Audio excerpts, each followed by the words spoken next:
Hi folks, welcome back to Battleship Bishojo. This is a re-upload of episode 30 because I deleted it on accident and I wanted to re-upload it so the playlist would be complete. Let's continue on from this point. I awoke the next morning, still a bit tired from everything that happened yesterday. My back was sore, especially in my legs. Pretty much everything had cuts, bruises I didn't even notice yesterday, but that wasn't necessarily something new. I trudged my way out of my room to see Katsu already on deck steering the ship per usual. I greeted her and noticed a solemn look across her face. Yeah, we're gonna have to go home. Hey there, Captain. What's up? Um, what's with the silent treatment? Look, I know things didn't go as planned yesterday. It has nothing to do with that, Daiki. I'm completely fine with the way things went yesterday. Right, she finally opened up and let everything out. It's this. She slowly pulled something out of her jacket, the Mahoko. It showed nothing but a vivid blue circle across its surface. Oh. Well, what does that mean? It means you're going home. This was the very symbol I saw when we found you that day 1 week ago. She slowly pulled out something from her jacket, the Mahoko. It showed nothing but a vivid blue circle across its surface. Man, it's only been a week? Feels like I've been out here for months. She shot an aggravated glance at me. Go on. I fear this thing is oh, excuse me. I fear that this thing is telling me that it's time for you to go back home.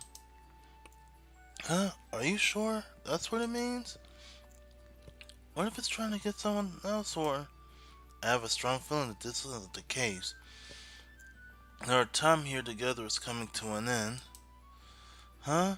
You actually sound down about that. I thought I was just a nuisance to you.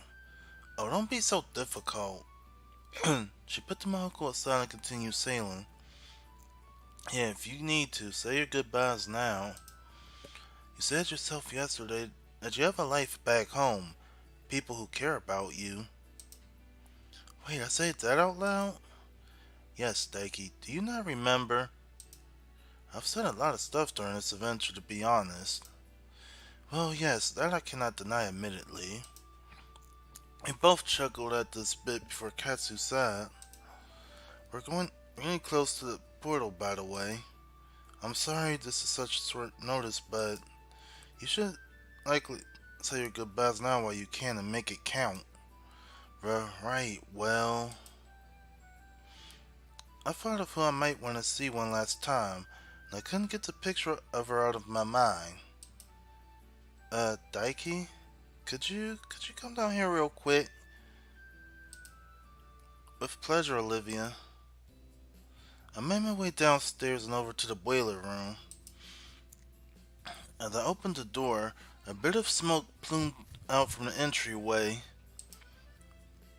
I waved it away and looked over to see Olivia tinkering with the boiler as she usually did. I stepped in. Hey, she was expecting me, but I tried to play off more easily and casually. She knows. Hey, her tone was flat and diluted. That was always a good sign. So, we're gonna boiler in? Yep. I looked around, noticing the harpoon gun laying on the table, almost in the same exact way that it'd been before. It's really great that the gun managed to work out. What? She flipped around, rubbing her forehead with the wipe to wipe off the perspiration. She looked down over the where I was looking at, and then shrugged and nodded. Oh, right, yeah, it's great. Everything alright, Olivia? Just fine, Daiki. She knows. The words sounded as if they were coming through her gritted teeth. They don't sound. Yeah, she's mad. There was a clatter of a wrench on the floor as Olivia shuddered and flipped around, getting right in my face. Yeah, we gotta leave. And she's not too happy about it. She continued to yell and spit words out, only inches from my face. Meanwhile, all I could do was stare nervously back as complaint after insult and heated phrase came at me. I'd never seen her like this before. After a bit, she tired out soaking, breathing heavy, still only inches away from me. I put my hands on her shoulders. Feel better? Olivia is so cute here.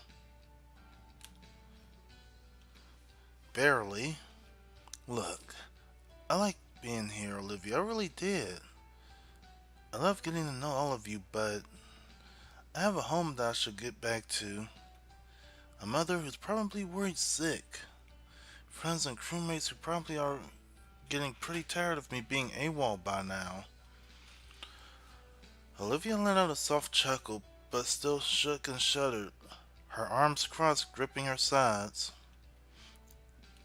I just... I... She blushed, collecting the words she wanted to say. I'll miss you. She muttered it so much I was lucky to heard it. I smiled, and I put her into an embrace. Yeah, I'll miss you too, Olivia. I really will. We stood there for a moment, just me holding her while the waves crashed and the boat rocked. Eventually she pulled away and looked at me before. It lingered for a while, a long while, before she finally pulled back and stared at me wide-eyed, as if surprised at what she had done. I should get back to work. She quickly flipped around and picked up a wrench, making herself look busy. It looked like she was just bashing around wildly. I smirked, stepping over to the door. I looked back at her. I can see her glance over, a red blush still strongly painted across her face. There was nothing more to say, I suppose. I stepped out of the door and back on deck. So, we don't have much time. I think I'm good now, I guess. Good, follow me. I'm just about there. Alright, we're coming up to the portal, so be ready. Got it. Though all the rough waves and pale blue sky, I could see it. A vivid blue circle radiating out ahead of us. That it? You got it. Before our ship could get much closer over, a ship seemingly came out of nowhere behind us. Yeah, it's Zoe. A familiar one at that. Oh, come on, really, Zoe? Right now, we're a bit busy. Shut up and listen to me, alright? Zoe leapt from her ship easily onto Katsu's, brushing off her clothes before getting right into Katsu's face. She only glared back. Look, I've been busting my butt to make sure no one else would have to keep an eye on you. I traded in my job and volunteered to be the bounty hunter that came after you time and time again. Alright? And you're telling me this now because... Look, I'm sorry I made your journey harder than it needed to be. But it was either this or have an entire government head come after you. You and all your crew would be dead by now if it wasn't for me. Oh, and I guess I should be grateful. Thank you so much for stealing or ruining all of my bounties and making my life a living nightmare, Zoe. I super appreciate it. Katsu Sky Zoe stomped her foot on the ship in frustration. Fine, be that way. I won't be looking out for you anymore. I quit. You won't have to worry about that anymore, Zoe. In fact, Katsu grinned as Zoe began to storm away, heading back to her ship. Hey, wait up! Zoe stopped in her tracks, only looking over to her old friend. Look, okay, in all seriousness, You were a good friend. Caught up in some bad things, but if you want, there's room on the ship for more. I could use the help navigating back to town. What's in it for me? You get to quit your job and live on a tropical island with the rest of us. Or something to that effect anyway. Chloe paused looking down at the ground before leaping back to her ship. I'll think about it. And with that, she sailed away slowly, the portal ahead of us seeming to waver a bit. Yeah, time is running out.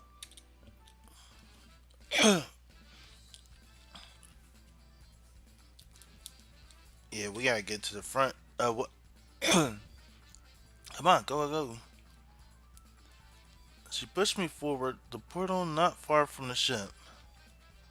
I wobbled a bit on the edge of the ship before one last push sent me flying forward. Wait, what?